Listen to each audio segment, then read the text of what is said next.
Some time later, Jesus went up to Jerusalem for one of the Jewish festivals. Now there is in Jerusalem near the sheep gate a pool, which in Aramaic is called Bethesda, and which is surrounded by 5 covered colonnades. Here a great number of disabled people used to lie, the blind, the lame, the paralyzed. One who was there had been an invalid for 38 years. And when Jesus saw him lying there and learned that he'd been in this condition for a long time, he asked him, "Do you want to get well?" "Sir," the invalid replied, "I have no one to help me into the pool when the water is stirred. While I'm trying to get in, someone else goes down ahead of me."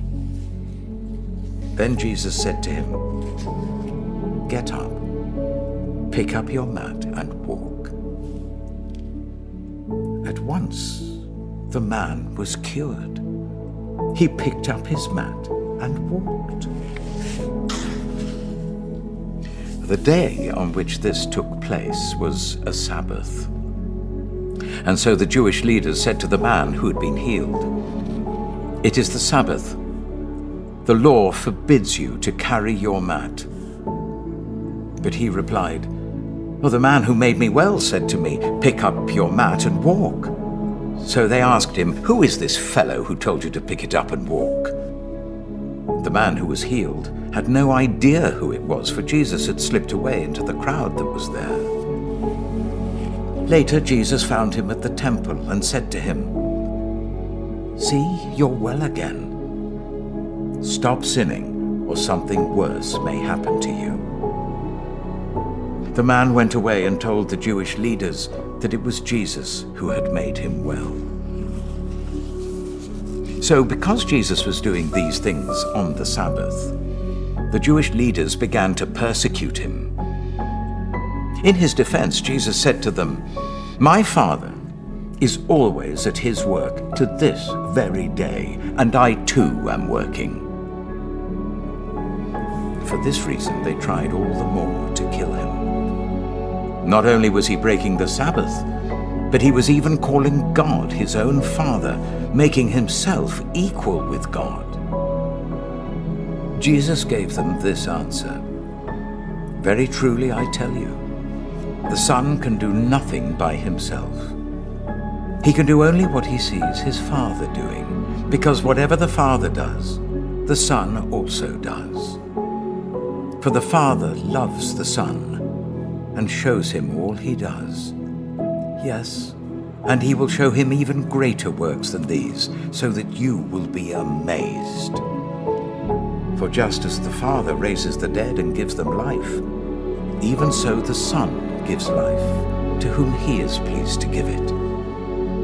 Moreover, the Father judges no one, but has entrusted all judgment to the Son, that all may honor the Son just as they honor the Father. Whoever does not honor the Son does not honor the Father who sent him.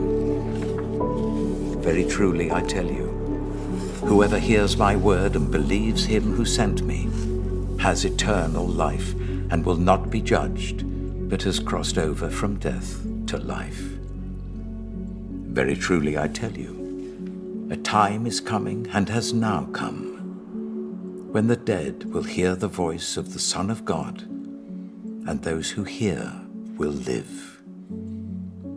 For as the Father has life in himself, so he has granted the Son also to have life in himself. And he has given him authority to judge, because he is the Son of Man. Do not be amazed at this, for a time is coming when all who are in their graves will hear his voice and come out. Those who have done what is good will rise to live, and those who have done what is evil will rise to be condemned. By myself I can do nothing. I judge only as I hear, and my judgment is just. For I seek not to please myself, but him who sent me. If I testify about myself, my testimony is not true. There is another who testifies in my favor, and I know that his testimony about me is true.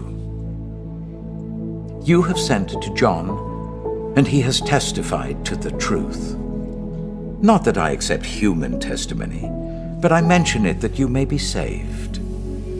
John was a lamp that burned and gave light, and you chose for a time to enjoy his light. I have testimony weightier than that of John. For the works that the Father has given me to finish, the very works that I'm doing, testify that the Father has sent me. And the Father who sent me has himself testified concerning me. You have never heard his voice, nor seen his form, nor does his word dwell in you, for you do not believe the one he sent. You study the Scriptures diligently because you think that in them you have eternal life.